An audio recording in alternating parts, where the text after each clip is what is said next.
नमस्ते विद्यार्थियों, डॉक्टर कीर्ति की हिंदी की दुनिया में आपका स्वागत है। आज मैं आपके लिए हिंदी व्याकरण के अंतर्गत संधि यह टॉपिक लेकर आई हूँ। आज हम देखने वाले हैं संधि के अंतर्गत स्वर संधि और संधि कैसे होती है, संधि किसे कहते हैं, ये सब हम पहले देख लेते हैं। तो आइए हम शुरू कर देते हैं। दो वर्णों के मेल को संधि कहते हैं। यानी अगर हम ऐसा कहना चाहे कि संधि किसे कहते हैं तो दो वर्णों का जो मेल होता है उसे हम संधि कहते हैं। अब दूसरी परिभाषा इसकी ये भी हो सकती है कि दो वर्णों के मेल से उत्पन्न परिवर्तन संधि कहलाता है ना। यानी दो वर्णों का जब मेल होता है, जब दो वर्ण आपस में मिलते हैं तो उनके मिलने से जो स्वर के अंदर यानी आवाज़ के अंदर जो परिवर्तन आता है वह परिवर्तन जो है वो संधि कहलाता है। अब ये परिवर्तन काहे में आता है? आवाज़ में आता है ना। क्योंकि जब दो स्वर आपस में मिल जाते हैं तो वो उसका जो मूल स्वर है वह बदल कर वे दूसरे स्वर को अपने में समा लेते हैं, इसलिए वह परिवर्तन जो होता है वह संधि कहलाता है। आगे हम देखते हैं कि तीसरी परिभाषा हम इस तरीके से दे सकते हैं कि दो सार्थक शब्दों के अंतिम एवं प्रथम वर्ण के मेल से जो परिवर्तन निकल कर हमारे सामने आता है उसी को संधि कहते हैं। अब यहाँ पर हमने सार्थक शब्दों की बात की है ना। कैसे सार्थक शब्द? दो सार्थक शब्द की बात की है, उसमें अंतिम एवं प्रथम वर्ण की बात की है। तो ये जब दोनों मिलते हैं उससे जो परिवर्तन होता है, अर्थात ये सेम जो आवाज़ में जो परिवर्तन आ जाता है उसको हम क्या कहते हैं? संधि कहते हैं। अब हम ये देख लेते हैं कि दो सार्थक शब्द किस तरीके से होते हैं। तो जैसे हम देखते हैं हिम धन आलय। हिम अपने आप में सार्थक शब्द है, आलय अपने आप में सार्थक शब्द है, यानी दोनों अपने आप में पूर्ण शब्द है ना। सार्थक यानी पूर्ण शब्द, दोनों का अपना अपना अर्थ है। तो अगर हम यहाँ पे देखते हैं कि ये जो है हिम, ये पहला शब्द है, यानी यहाँ हम ये जो इस परिभाषा में जब हम यहाँ पे बोल रहे हैं ना कि दो सार्थक शब्दों के अंतिम एवं प्रथम वर्ण के मेल, तो दो सार्थक शब्द, अब ये पहला सार्थक शब्द इसका अंतिम वर्ण ये है और ये दूसरा सार्थक शब्द इसका प्रथम वर्ण क्या है? ये है आलय, है ना।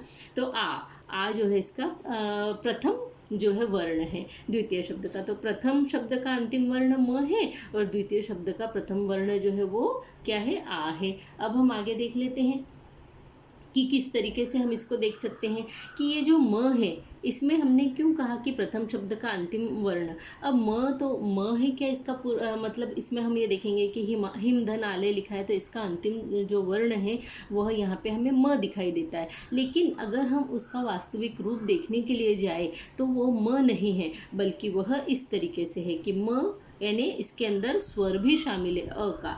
तो ये म जो बना है ये प्योर व्यंजन और ये प्योर स्वर के साथ में बना हुआ है। जब किसी वर्ण के नीचे इस तरह का हलंत लगा हुआ होता है तो यह जो है पूर्ण रूप से व्यंजन कहलाता है। और इसके अंदर जब ये अ शामिल हो जाता है तो ये इस तरीके का रूप ले लेता है, यानी म प्लस अ इज इक्वल टू म, यानी इस म के अंदर ये स्वर अ भी शामिल है। और यहाँ पे हम देखते हैं कि दूसरा शब्द जो है आ, तो ये जो आ शब्द है ये अपने आप में सार्थक है, यानी जैसा वास्तविक रूप है जो स्वर का वो वास्तविक रूप यहाँ पे दिया हुआ है। अब हम आगे यहाँ पर देखते हैं कि किस तरीके से हम इसको कर सकते हैं। तो ये जब दो ये अंतिम वर्ण और ये जो प्रथम वर्ण है, यानी पहले प्रथम शब्द का अंतिम वर्ण और ये द्वितीय शब्द का जो प्रथम वर्ण है, इनको और आ को मिला दिया तो यहाँ पे बन गया आ। और अब हम पहला एक एग्जाम्पल देख लेते हैं। ये हम सिर्फ एग्जाम्पल देख रहे हैं, अभी हमने संधि की शुरुआत नहीं की है, अभी हम सिर्फ ये देख रहे हैं कि संधि कैसे की जाती है।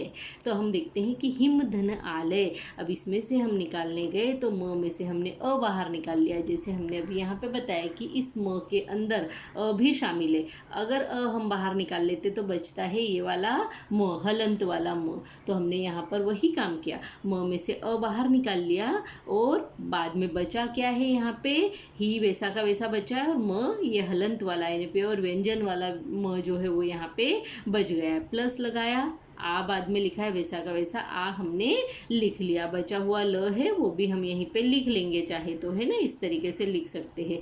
बाद में हम नीचे देखते हैं कि अ और आ का जब मेल हुआ तो ये बन जाता है आ, और फिर इन दोनों के मेल के बाद में ये बचा हुआ ल हमने यहाँ लिख लिया। अब ये दोनों का मेल करके यहाँ लिख ही चुके, इधर बचा हुआ यही हलंत वाला म है ना, इस तरीके से। तो जब ये हलंत वाला म धन आ ये जब आपस में मिलेंगे तो ये आ आके इस म में मिल जाएगा और इस म को इसका पूरा रूप दे देगा, पूर्ण रूप दे देगा, और वो बन जाएगा माँ। ठीक है, तो वो हो जाएगा हिमा, यानी म में आ जुड़ जाएगा तो म धन आ क्या हो जाएगा, माँ हो जाएगा। तो हिमा धन लय हिमालय। ठीक है, समझ में आया आपको? ये इस तरीके से हम संधि करते हैं। अब आगे हम देख लेते हैं कि किस तरीके से, और आगे हम देख सकते हैं कि कितने संधि के प्रकार होते हैं वगैरह, वो हम देख लेते हैं। सबसे पहले तो संधि के प्रकार में हम देखते हैं प्रकार कितने होते हैं। तो स्वर संधि है ना, सबसे पहली संधि जो होती है वो होती है स्वर संधि। दूसरी संधि जो होती है वो होती है व्यंजन संधि, और तीसरी संधि जो होती है वो होती है विसर्ग संधि। अब हम आज जो है सिर्फ यहाँ स्वर संधि के बारे में ही पढ़ने वाले हैं, लेकिन हम सबसे पहले सिर्फ इनके बारे में जान लें कि स्वर संधि किसे कहते हैं। जब दो स्वर आपस में मिलते हैं उसे हम स्वर संधि कहते हैं, यानी कि प्रथम शब्द का अंतिम वर्ण भी स्वर रहेगा और द्वितीय शब्द का प्रथम वर्ण भी स्वर रहेगा। तो ऐसे स्वर और स्वर जब मिलेंगे तो स्वर संधि हो जाएगी। और व्यंजन संधि कब बनेगी, जब प्रथम शब्द का अंतिम वर्ण चाहे व्यंजन हो और द्वितीय शब्द का प्रथम वर्ण चाहे स्वर हो, यानी व्यंजन और स्वर मिले तभी भी व्यंजन संधि है, स्वर और व्यंजन मिले तो भी व्यंजन संधि है, व्यंजन और व्यंजन मिले तभी भी व्यंजन संधि का ही निर्माण होता है। और तीसरी संधि है विसर्ग संधि। तो विसर्ग संधि के अंदर हम देखते हैं कि विसर्ग धन स्वर या फिर व्यंजन, यानी जो धन का ये निशान है, प्लस का ये जो साइन है, इसके इस तरफ विसर्ग और इस तरफ फिर चाहे स्वर हो चाहे व्यंजन हो, इन दोनों का मिलाप जो होता है वो हमेशा विसर्ग संधि कहलाता है। आगे हम देखते हैं स्वर संधि के प्रकार, क्योंकि हमारा जो मेन टॉपिक है वो आज का टॉपिक यही है, सिर्फ स्वर संधि। तो हम स्वर संधि के अंतर्गत देखते हैं, पहली संधि है दीर्घ स्वर संधि, दूसरी संधि है गुण स्वर संधि, तीसरी संधि है वृद्धि स्वर संधि, चौथी संधि है यण स्वर संधि, और पांचवी संधि जो है वो है अयादि स्वर संधि। अब आपको यहाँ पे इनके नाम से पता पड़ रहा होगा। पहला जो है दीर्घ स्वर संधि, दीर्घ यानी क्या, दीर्घ यानी होता है बड़ा, है ना, तो दीर्घ यानी बड़ा। अब हम दीर्घ यानी बड़ा यानी बड़ी संधि, यानी जो भी स्वर रहेंगे वो कैसे रहेंगे, बड़े रहेंगे। अब हम यहाँ पे इसकी परिभाषा को देख लेते हैं सबसे पहले कि स्वर संधि की जो होती है परिभाषा, उसमें भी जो है किस तरीके से हम लिख सकते हैं। तो देखते हैं, प्रथम शब्द के अंतिम स्वर वर्ण, है ना, हम स्वर संधि की बात कर रहे हैं, तो प्रथम शब्द के अंतिम स्वर वर्ण एवं द्वितीय शब्द के प्रथम स्वर वर्ण के मेल से जो परिवर्तन होता है उसे स्वर संधि कहते हैं। तो हमने यहाँ पर इसमें यहाँ यही देखा था हमने कि स्वर संधि किसे कहते हैं, स्वर और स्वर, यानी प्रथम शब्द का अंतिम वर्ण जो है वो भी स्वर होगा और द्वितीय शब्द का प्रथम वर्ण जो है वो भी स्वर होगा, तभी जाकर क्या बनेगा, स्वर संधि बनेगा। आइए अगला देख लेते हैं। अगला इस तरीके से है कि दीर्घ स्वर संधि। आज जो हम कर रहे हैं वह है सिर्फ दीर्घ स्वर संधि के बारे में आज हम यहाँ पर पढ़ने वाले हैं। तो दीर्घ स्वर संधि किसे कहते हैं, जब कोई लघु या दीर्घ सजातीय स्वर का मेल किसी लघु या दीर्घ सजातीय स्वर के साथ होता है या से होता है, तब उत्पन्न जो विकार या उत्पन्न जो परिवर्तन, विकार की जगह आप यहाँ पे परिवर्तन भी लिख सकते हैं ना, तो उससे उत्पन्न जो परिवर्तन है वह दीर्घ स्वर होता है। अब इसको हम देखते हैं कि कैसे हम ये बोल रहे हैं लघु और दीर्घ और उसके बाद में सजातीय वर्ण, तो ये किस तरीके से होते हैं हम इसको देखते हैं। क्योंकि हम यहाँ क्या बोल रहे हैं कि जब कोई लघु या दीर्घ सजातीय स्वर का मेल किसी लघु या दीर्घ सजातीय स्वर से होता है, तब उसमें उत्पन्न जो परिवर्तन होता है वह दीर्घ स्वर होता है। तो हम इसमें देख लेते हैं कि लघु एवं दीर्घ स्वर की पहचान कैसे होती है, लघु स्वर किसे कहते हैं और दीर्घ स्वर किसे कहते हैं, ये कैसे हम निकालेंगे। तो हमारे पास में जो स्वर है वो कितने हैं, हमारे अ आ इ ई जब हम गिनते हैं उसमें तो आ, ई, ऊ। अब यहाँ तक हमारे ये जो है हमको क्या मिल जाते हैं, स्वर मिल जाते हैं, लघु और दीर्घ। और बाकी के जो है री, ए, ओ, औ, ये जो है हमारे लघु या दीर्घ स्वर के अंतर्गत नहीं आते, क्योंकि हमारी जो परिभाषा है वो क्या बोलती है, लघु या दीर्घ सजातीय स्वर का मेल किसी लघु या दीर्घ सजातीय स्वर से होता है, तब उत्पन्न विकार जो होता है वह दीर्घ स्वर होता है। तो यहाँ पे हम सजातीय वर्ण को अगर देखेंगे तो ये अ और अ जो है ये सजातीय हो गया है ना, एक जैसा। अ और अ क्या हो गया, सजातीय हो गया। दूसरा जोड़ा हमको मिला ई और ई का, है ना, ये भी हो गया सजातीय। तीसरा जोड़ा हमको मिला ऊ और ऊ का, ये भी हो गया सजातीय। अब बाकी के जो वर्ण बचते हैं ये सिर्फ दीर्घ स्वर होते हैं, इसलिए हम इसको इसके अंतर्गत नहीं लेते हैं। ये वाले जितने बचे हुए ये सारे दीर्घ स्वर के अंतर्गत आते हैं, इसलिए क्योंकि ये सारे स्वर तो होते हैं लेकिन ये इस स्वर के अंतर्गत नहीं आते, जो सजातीय स्वर है उनके अंतर्गत नहीं आते, ये सब जो है दीर्घ स्वर के अंतर्गत आते हैं। इसलिए हमने इसको अभी काट दिया, क्योंकि अभी हम जो है सिर्फ दीर्घ स्वर संधि को पढ़ रहे हैं। आगे हम देखते हैं कि दीर्घ स्वर संधि के अंतर्गत सबसे पहला जो हमने यहाँ पे देखा कि अ और आ, तो अ प्लस आ इसका जो मिलान है वो मिलकर इसका आंसर आता है आ। अब छोटी ई और बड़ी ई जब मिल जाती है तो उसका उत्तर आ जाता है ई, और इसी तरीके से छोटा ऊ और बड़ा ऊ जब मिल जाता है तो उसका उत्तर आता है बड़ा ऊ। तो कहने का मतलब यहाँ पे जब हम इस तरीके से देखेंगे तो आपको पता पड़ेगा कि क्या मैं कहना चाह रही हूँ, कि यहाँ पे जैसे अ प्लस अ हो, चाहे आ प्लस आ हो, चाहे अ प्लस आ हो, चाहे आ प्लस अ हो, इन सभी का आपस में कैसा भी मेल हो, चाहे ये दोनों आपस में मिले, चाहे ये दोनों आपस में मिले, चाहे ये दोनों आपस में मिले, चाहे ये दोनों आपस में मिले, इनका उत्तर जो है ये बड़ा आ ही आने वाला है। दूसरा हम देखते हैं, यानी यहाँ पे कहने का मतलब आपको समझ में आया ना, प्रथम शब्द का ये अंतिम वर्ण है और ये द्वितीय शब्द का प्रथम वर्ण है। इसी प्रकार से ये सब इसी प्रकार से प्रथम शब्द का अंतिम, द्वितीय शब्द का प्रथम, प्रथम शब्द का अंतिम, द्वितीय शब्द का प्रथम वर्ण, इस तरीके से हम यहाँ पर इसको देखेंगे। अब दूसरा हम देखते हैं कि छोटी ई और छोटी ई हो, चाहे बड़ी ई और बड़ी मिले आपस में, चाहे छोटी ई और बड़ी ई आपस में मिल जाए, चाहे बड़ी ई और छोटी ई आपस में क्यों न मिल जाए, इनका जो उत्तर आएगा वो हमेशा बड़ी ई ही होगा। अब इस तरीके से हम आगे देखते हैं। हमको क्योंकि तीसरी जोड़ी ये भी मिली थी ऊ और ऊ की, है ना, तो ये सजातीय वर्ण है। इसके अंतर्गत हम देखते हैं कि सजातीय वर्ण यानी ये छोटा ऊ और बड़ा ऊ क्या है, ये छोटा ऊ प्लस छोटा ऊ है ना, ये यहाँ पे ऊ है, तो ऊ प्लस ऊ हो, चाहे बड़ा ऊ प्लस बड़ा ऊ हो, चाहे ऊ प्लस छोटा ऊ प्लस बड़ा ऊ हो, चाहे बड़ा ऊ प्लस छोटा ऊ हो, इसका उत्तर जो है वो बड़ा ऊ ही आएगा। यानी प्रथम शब्द का अंतिम वर्ण और द्वितीय शब्द का प्रथम वर्ण, प्रथम शब्द का अंतिम वर्ण, द्वितीय शब्द का प्रथम वर्ण, प्रथम शब्द का अंतिम वर्ण, द्वितीय शब्द का प्रथम वर्ण। इसी तरीके से आप देखते जाएंगे और रिजल्ट जो है वो इस तरीके से आएगा। अब हम इससे संबंधित सारे एग्जाम्पल देखने वाले हैं। जैसे अ वाली जो लाइन है, इन दोनों का मेल हम देखने वाले हैं, इसका एग्जाम्पल हम देखने वाले, फिर इसका एग्जाम्पल देखेंगे, फिर इसका देखेंगे। इसी तरीके से ये इस तरीके से हम लाइन से सारे एग्जाम्पल अब देखते चले जाएंगे, है ना। तो आइए अब हम देखते हैं कि इसका एग्जाम्पल कैसे हम देख लेते हैं।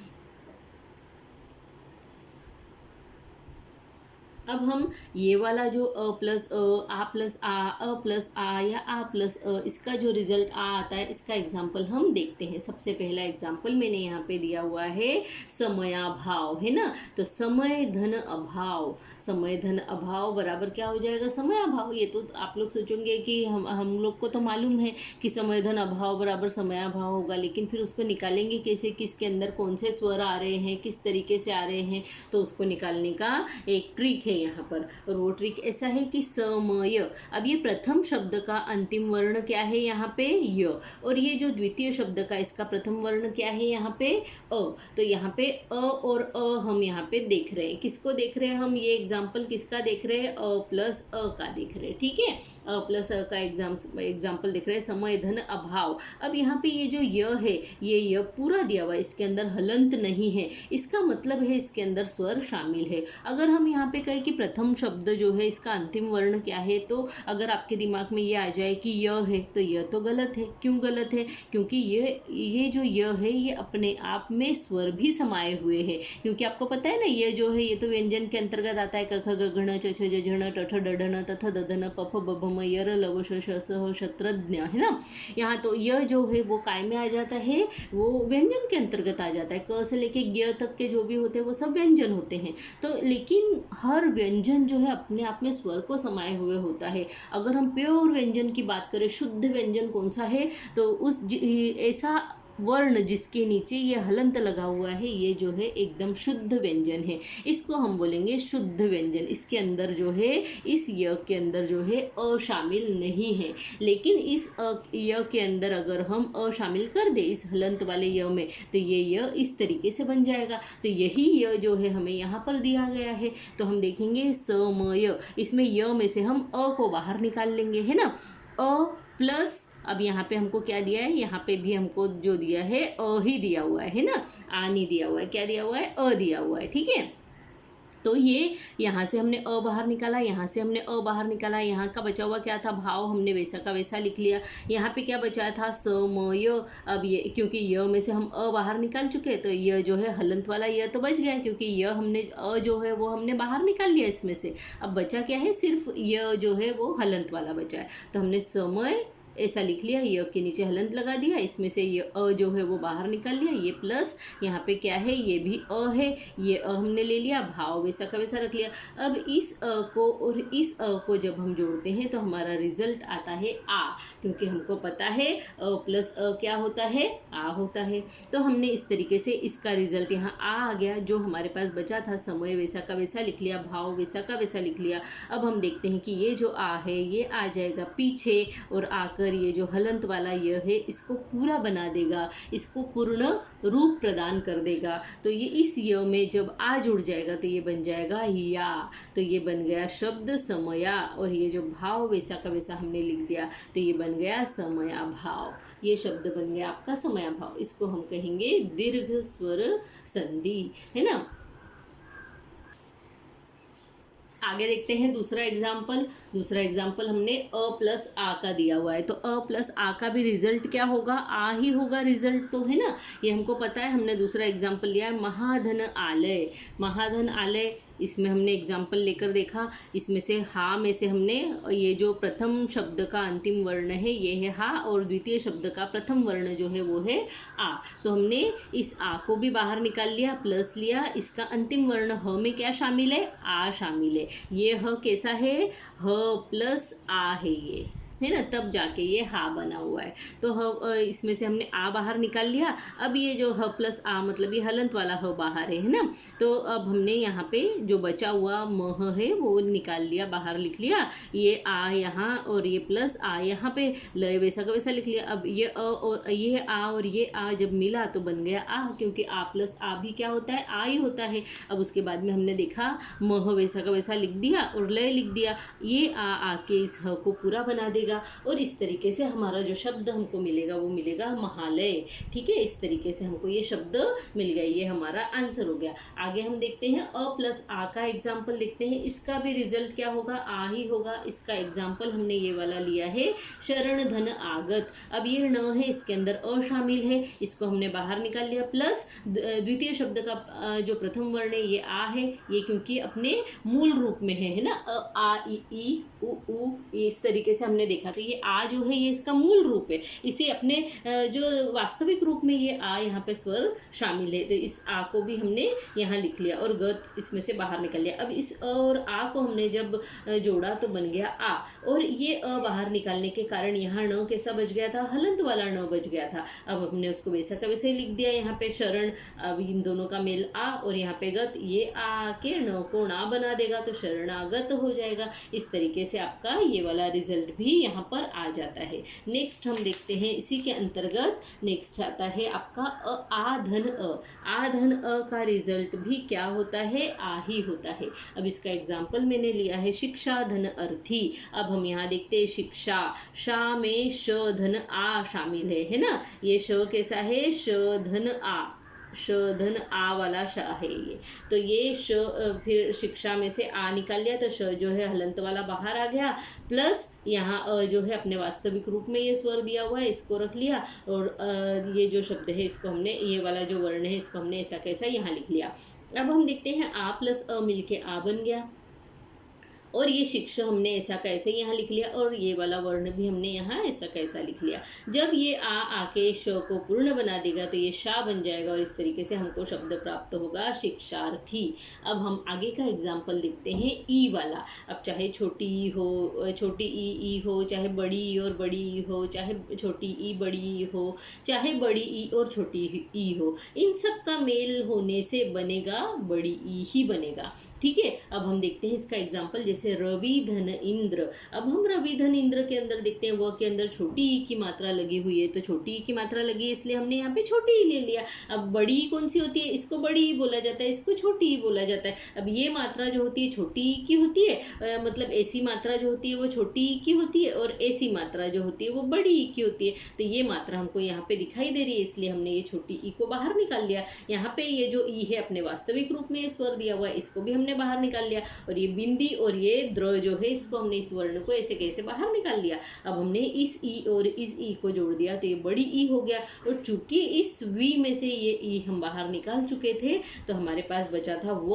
और वो भी हलंत वाला, यानी ये शुद्ध वर्ण व्यंजन हमारे पास में बचा था। तो ये र और हलंत वाला व, और इसमें ई, और यहाँ पे इंद्र, ऐसा हमने देखा लिखकर। और उसके बाद में देखते हैं कि ये जो बड़ी ई है ये व को आके पूरा कर देगी, तो ये बड़ी ई है इसलिए यहाँ पर मात्रा कैसी हो जाएगी, बड़ी हो जाएगी। जबकि हमने यहाँ जोड़ते हुए देखा ना यहाँ पे मात्रा छोटी थी, तो ये मात्रा छोटी क्यों है, क्योंकि जब ये आपस में मिलते हैं तो ही मात्रा बड़ी होती है, ये आपको समझना है ना।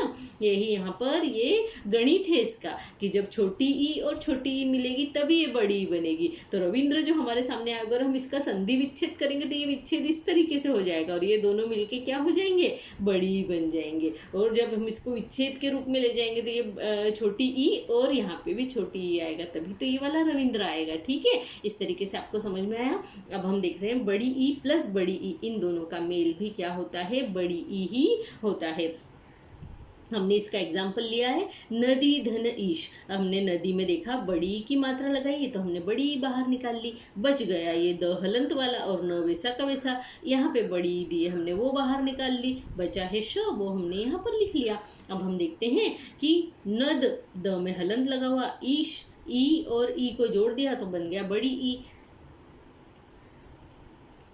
और यहाँ पर जो है ये श को हमने वैसा का वैसा बाहर निकाल लिया। अब ये ई आके इस द को पूरा बना देगी, क्योंकि ये बड़ी ई है इसलिए इस द में जो है बड़ी ई की मात्रा लग जाएगी, और हमारा वर्ण हमारा शब्द बन जाएगा नदीश। आगे के एग्जाम्पल को देखते हैं, बड़ी ई प्लस छोटी ई, ये दोनों मिलके भी क्या बन जाएगा, बड़ी ई ही बन जाएगा। तो जैसे हमने यहाँ पे एग्जाम्पल लिया है देवी धन इच्छा, तो देवी धन इच्छा यानी क्या हो जाएगा, तो हम देखते हैं यहाँ पे बड़ी ई की मात्रा लगी, ये कौन सी मात्रा है, बड़ी ई की मात्रा, इसलिए हमने बड़ी ई बाहर निकाल लिया। अब ये वह जो है हलंत वाला बच गया, इधर का जो है दे वैसा का वैसा लिख लिया हमने, प्लस यहाँ पे ई जो है क्योंकि द्वितीय शब्द का प्रथम वर्ण हमने ये ले लिया ई, ये छोटी ई है, और ये जो बचा हुआ जो वर्ण है हमने ऐसे कैसे लिख लिया यहाँ पे। अब हम देखते हैं कि बड़ी ई और छोटी ई का मिलाप होकर बन गया बड़ी ई, और देव जो है हलंत वाला व के साथ में यहाँ हमने लिख लिया, इधर बचा हुआ ये लिख लिया। अब ये ई जो है ये आकर इस व को पूरा कर देगी, और चूंकि ये बड़ी ई है इसलिए यहाँ पे मात्रा जो है बड़ी हो जाएगी, और हमको शब्द मिल जाएगा देवीच्छा, यानी कि देवीच्छा। ठीक है, आगे हम देखते हैं भगवान की इच्छा, देवी की इच्छा, देवीच्छा है ना। आगे हम अब ऊ वाला देख रहे हैं, क्योंकि सजातीय वर्ण में अब ये हमारा अंतिम जो है अंतिम वर्ण बचा हुआ है, और हम उसमें देखते हैं कि छोटा ऊ हो, चाहे बड़ा ऊ प्लस बड़ा ऊ हो, चाहे छोटा ऊ प्लस बड़ा ऊ हो, चाहे बड़ा ऊ प्लस छोटा ऊ हो, इनका मेल हमेशा बनेगा बड़ा ऊ ही, हमारा उत्तर आएगा बड़ा ऊ। अब हम यहाँ पे देखते हैं सबसे पहला एग्जाम्पल इस ऊ का, छोटा ऊ प्लस ऊ, ये दोनों जब मिल जाते हैं तो बनते हैं बड़ा ऊ, बनाते हैं बड़ा ऊ। अब हम इसका एग्जाम्पल एक देख लेते हैं। हमने एग्जाम्पल के लिए लिया है यहाँ पे लघु लघु धन उत्तर। लघु धन उत्तर में हमने देखा घ में छोटे ऊ की मात्रा लगी हुई है, तो हमने छोटे ऊ को बाहर निकाल दिया। अब आप तो जानते ही है कि ये जो है ये छोटा ऊ है और ये बड़ा ऊ है, तो हम यहाँ पे देख रहे हैं ये मात्रा जो है इसके ऊपर ध्यान देना है, ये छोटे ऊ की मात्रा है, हमने छोटा ऊ बाहर निकाल लिया। यहाँ पे हमको स्वर स्वतंत्र रूप में एज इट इज वास्तविक रूप में दिया है, हमने वैसा का वैसा ऊ जो है द्वितीय शब्द का प्रथम वर्ण बाहर निकाल लिया। बचा हुआ तर जो है वो बाहर निकाल लिया, और यहाँ पे जो है घ में से जब हमने ऊ को बाहर निकाल लिया तो ये घ हलंत के साथ बच गया और ल वैसा का वैसा, तो इस तरीके से हमने लिख लिया। आगे की हमारी स्टेप हम देखेंगे कि ये जो दो वर्ण है ऊ प्लस ऊ मिलकर बन जाएगा बड़ा ऊ, और ये इसको हम इस तरीके से लिखने का बचा हुआ ये जो वर्ण है यहाँ लिख लेंगे और ये यहाँ लिख लेंगे। अब ये ऊ जाकर इस हलंत वाले घ को पूर्ण कर देगा, और क्योंकि ये घ में जब ये ऊ जुड़ेगा तो क्योंकि ये ऊ कैसा है बड़ा ऊ है, तो यहाँ पे मात्रा कैसी हो जाएगी बड़े ऊ की मात्रा यहाँ पर हो जाएगी और ये बन जाएगा लघुत्तर। तो हमारा उत्तर क्या हो गया लघुत्तर। इस तरीके से हमको ये उत्तर प्राप्त हो जाएगा। आगे का हम देखते हैं। नेक्स्ट हमारा है बड़ा ऊ प्लस बड़ा ऊ, है ना। तो बड़ा ऊ और बड़ा ऊ के लिए हमने एग्जाम्पल लिया है भू धन उष्मा। अब हम देखते हैं भ में बड़े ऊ की मात्रा हमने ऊ बाहर निकाल लिया बड़ा वाला, और हमने भ को फिर हलंत के साथ, क्योंकि ऊ निकलने के बाद में भ हलंत के साथ बच गया, वास्तविक जो बोलेंगे शुद्ध व्यंजन यहाँ पे बच गया, प्लस ऊ वास्तविक रूप में दिया हुआ है वैसा ले लिया, और ये जो यहाँ बचा हुआ जो है हमने यहाँ पर इस शब्द का जो भी भाग बचा हुआ है वो यहाँ लिख लिया। अब हम देखते हैं कि बड़ा ऊ और बड़ा ऊ मिलकर क्या बन जाते हैं बड़ा ऊ ही बन जाते हैं। यहाँ ये जो भ है ये हलंत वाला बचा हुआ है, ये ऊ आकर इसको पूरा कर देगा, और क्योंकि ये बड़ा ऊ है इसलिए यहाँ पे मात्रा कौन सी लग जाएगी बड़े ऊ की लग जाएगी, और ये श और ये उष्मा जो उष्मा है इसको हम आगे जोड़ देंगे तो क्या हो जाएगा भूष्मा। ठीक है, इस तरीके से ये हमको शब्द मिल जाता है। आखिरी का हम एग्जाम्पल देखते हैं। आखिरी के जो दो एग्जाम्पल बचे हुए इसी में के वो देख लेते हैं कि ऊ छोटा ऊ और बड़ा ऊ जब मिल जाएंगे तो किस तरीके से उसको हम बना सकते हैं और कैसे उसका एग्जाम्पल होगा। तो हम देखते हैं जब छोटा ऊ और बड़ा ऊ मिल जाता है तो इसका भी जो उत्तर हमारे पास आता है वो बड़ा ऊ ही आता है, और इसके लिए हमने वर्ड लिया है भानु धन ऊर्जा। अब हम देखते हैं कि न में छोटे ऊ की मात्रा लगी हुई है इसलिए हमने छोटा ऊ बाहर निकाल लिया। अब छोटा ऊ न में से ऊ जब बाहर निकल गया तो न जो है हलंत के साथ बच गया, भा वैसा का वैसा बच गया। प्लस के बाद में हमने देखा द्वितीय शब्द का प्रथम वर्ण जो है बड़ा ऊ है वो हमने एज इट इज लिख लिया, और ये जो वर्ण यहाँ पे बचा हुआ है ये भी हमने ऐसा का ऐसा लिख लिया। अब हम आगे देखते हैं कि छोटा ऊ और बड़ा ऊ जब मिल जाता है आपस में तो ये बड़ा ऊ बन जाता है ना, ये रूप ले लेता है। अब ये यहाँ बचा हुआ शब्द हमने ऐसा का ऐसा लिख लिया, और यहाँ पे ये भी बचा हुआ ऐसा का ऐसा यहाँ से लिख लिया। अब हम आगे की स्टेप देखते हैं कि ये जो बड़ा ऊ है ये जाता है और न को पूरा बना देता है। तो ये क्या करता है न में जब बड़ा ऊ लग जाता है तो यहाँ पे न में हम बड़े ऊ की मात्रा लगा देते हैं, और इस तरीके से भा जो बचा हुआ है हमने लिख लिया, ये शब्द जो ये लिख लिया न में बड़े ऊ की मात्रा लगा दी, और ये क्या बन गया भानुर्जा बन गया। ठीक है, इस तरीके से ये शब्द बन जाता है। अंतिम हमारा शब्द जो है वो इस तरीके से है कि ऊ में बड़ी ऊ की मात्रा है प्लस छोटा ऊ, ये दोनों मिलकर भी क्या बनाते हैं बड़ा ऊ ही बनाते हैं। तो हमने इसका एग्जाम्पल देखा है कि वधू धन उत्सव, ये हम देख रहे हैं यहाँ पे ध में बड़े ऊ की मात्रा लगी इसलिए हमने बड़ा ऊ बाहर निकाला, और फिर इसमें से बच गया व और ध जो है हलंत के साथ में। इधर हमने द्वितीय शब्द का प्रथम वर्ण लिया और वो है स्वतंत्र रूप से वास्तविक रूप में ऊ जो है स्वर यहाँ पे दिया हुआ है वो हमने ऐसा कैसा लिख लिया, बचा हुआ हमने भाग यहाँ पर लिख लिया। इस बड़े ऊ को और छोटे ऊ को जब मिलाया तो हमारा यहाँ पे हमको मिला बड़ा ऊ, और यहाँ पे जो वध यहाँ पे लिखा था ध जो हलंत के साथ में था ये यहाँ ऐसे ही लिख लिया, ये यहाँ लिख लिया। अब ये ऊ जाकर इस ध को पूरा बना देगा, और चूंकि इसमें बड़े ऊ की मात्रा लगी हुई है तो ये ध में हम बड़े ऊ की मात्रा लगा देंगे तो ये बन जाएगा धू। अब ये बचा हुआ वह हमने लिख लिया और ये शब्द भी यहाँ लिख दिया। इस तरीके से हमारा यहाँ पे बन गया वधूत्सव। तो विद्यार्थियों अब मुझे पूरी उम्मीद है कि आपको ये स्वर संधि खूब अच्छे से समझ में आई होगी, और स्वर संधि के अंतर्गत भी ये जो दीर्घ स्वर संधि है ये बहुत अच्छे से समझ में आ गई होगी। अब इसके अंतर्गत जो भी दूसरी संधियाँ बच रही है, जैसे कि हमने यहाँ पर देखा स्वर संधि के अंतर्गत कि पहली दीर्घ स्वर संधि इसको हमने आज पूर्ण किया है। अब हम आगे के इसमें देखेंगे गुण स्वर संधि, फिर हम करेंगे वृद्धि स्वर संधि, फिर हम देखेंगे यण स्वर संधि, और फिर हम देखेंगे अयादि स्वर संधि। इस तरीके से हम एक एक वीडियो में एक एक संधि को देखेंगे। तो विद्यार्थियों, अब मुझे पूरी उम्मीद है कि आपको जो है दीर्घ स्वर संधि खूब अच्छे से समझ में आ गई होगी। अगर इसमें किसी भी तरीके की कोई भी प्रॉब्लम हो तो आप मुझे कमेंट बॉक्स में लिखकर और अवश्य ही पूछ सकते हैं। मैं आपके प्रश्नों के उत्तर देने के लिए सदैव तत्पर रहती हूँ। कोई भी परेशानी हो तो आप मुझसे पूछिए। मेरे इस चैनल को लाइक किए बिना आगे मत जाइए और अपने फ्रेंड्स के साथ में शेयर भी जरूर कीजिए। आपके लिए इतना मेहनत करती हूँ, आप मेरे लिए एक ही सिर्फ छोटा सा काम कीजिए कि मेरे इस चैनल को लाइक कीजिए, सब्सक्राइब कीजिए, हो सके तो अपने फ्रेंड्स के साथ में शेयर भी जरूर कीजिए और बताइएगा ज़रूर कि आपको ये वीडियो कैसा लगा। इसी के साथ में धन्यवाद, नमस्ते।